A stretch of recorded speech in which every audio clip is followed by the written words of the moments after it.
Hey guys, welcome to Wide Family Farm. Today I am going to be making elderberry syrup. This is for medicine, not to put on your pancakes. I mean, I guess if you really wanted to, you could put it on your pancakes, but I am making a syrup. What I'm going to do is I'm going to destem all of the little elderberries, and then I'm going to put them on the stove to boil. Once they have boiled, then I'm gonna let them simmer for 45 minutes. Come along with me. Okay, I am not an expert by all means when it comes to elderberry. However, I do know that little stems like this will not poison you. So it's okay if it is in with your berries. You can pick some of them out, that's not a problem, but if you missed a couple, it's no big deal. However, you do not want these stems to be in your mixture. These are considered highly poisonous, so you don't want to use that or the leaves in any of your recipes. I have your oldest version of the elderberry bush. It's been around for a long time. And typically the berries turn black. I, on the other hand, didn't have time for all that. I did pick them a little bit early, but they are ripe because they're squishy. So they are ripe. They just aren't completely black. Well, I notice when the sun gets on them, they get really dark. The best way to destem them, and I'll show you, that I have found, is by taking your elderberry and a fork, and you're just going to pull downward and they will pop right off. And there they all go. And I'll be doing this for a while, so hang out with me for a little bit.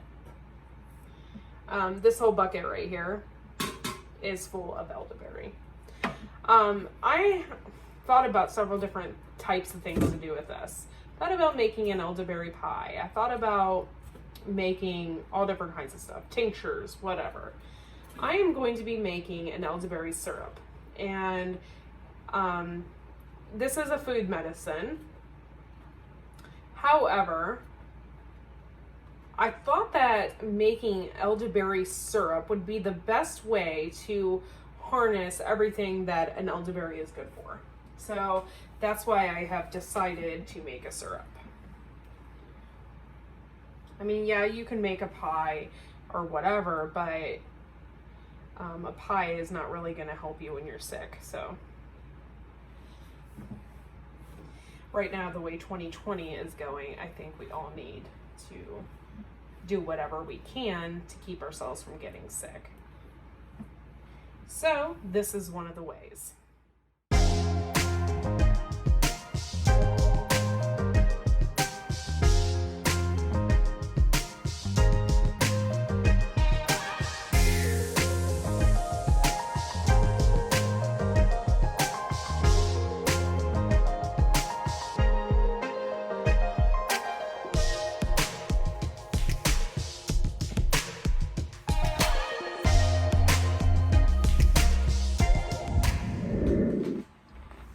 So I have all these elderberries in my pie here, and I'm going to add 3.5 cups of water to my mix here, and stems are okay because what I'm going to do is end up straining it.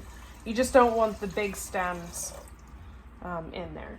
You can do pretty much whatever you want as far as medicinal things. I do have some lemon balm that I was going to add to the mix that I was drying over here. And I have more lemon balm like growing as we speak. So I was going to add some of that into the mix.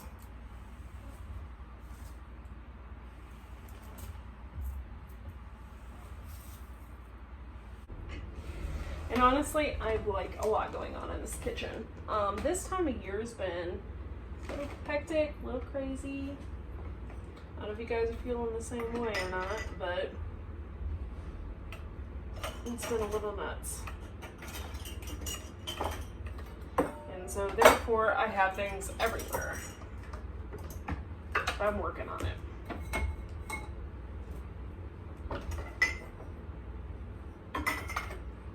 I'm getting out my strainer just in case. And what you want to do is I'm going to stir this up.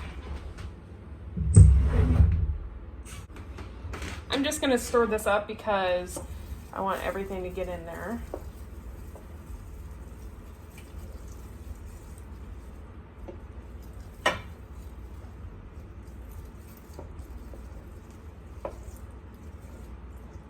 God, that lemon balm smells so good.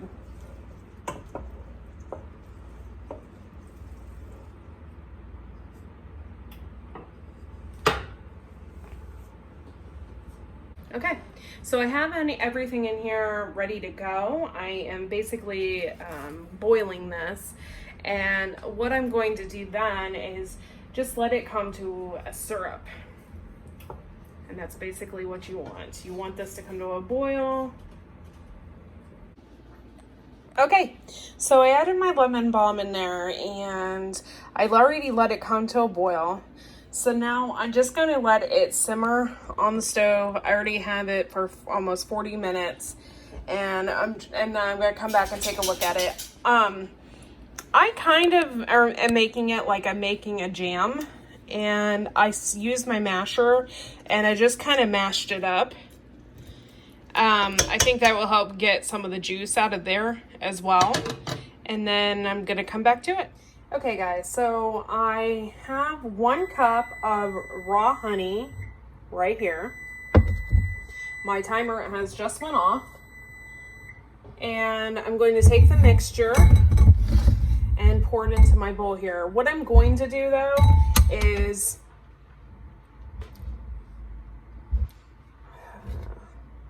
just don't want to make a giant mess, but I'm pouring my honey in here because I'm going to let the mixture pour over the honey. I think that is the best way to do it. What I'm going to do now is move my camera so you can see a little bit.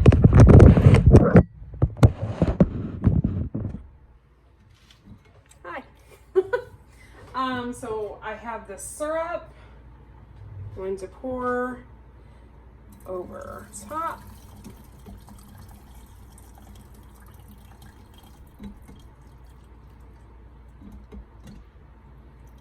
And I have a lot of berries here, so I'm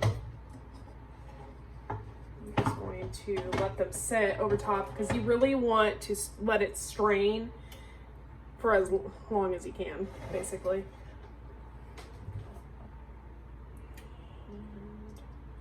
And I still got a lot of juice in there.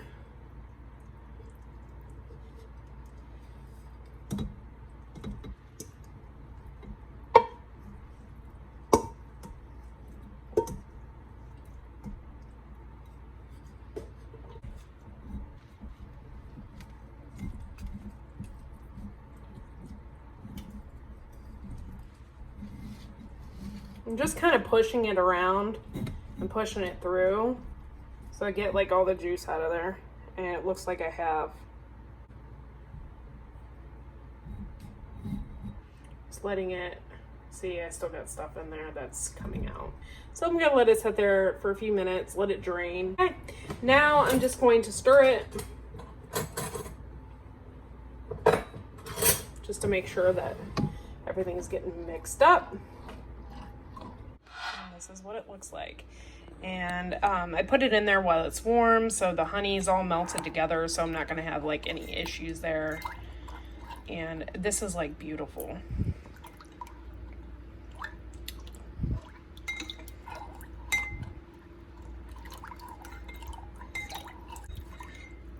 And it looks like it's stirred up to me. And it looks like cough syrup. So I'm just gonna put this in this mason jar with a lid, and then I'm gonna put it in the refrigerator. I read up on the syrup, and it's good for like 6 months in the refrigerator. I did a lot of reading and stuff before I even made this. just because I wasn't sure. A lot of people are afraid to use like elderberry and stuff like that because they are afraid of the poisons, and I kind of was intimidated by it too. But once the elderberry is boiled and cooked down, all of that disappears, so you don't have a problem there. So what I'm gonna do basically is pour this in the mason jar, and then it's good for 6 months in the refrigerator. Thanks for watching, guys, and if you have any questions, comment below. Make sure to like and subscribe, and we'll see you next video.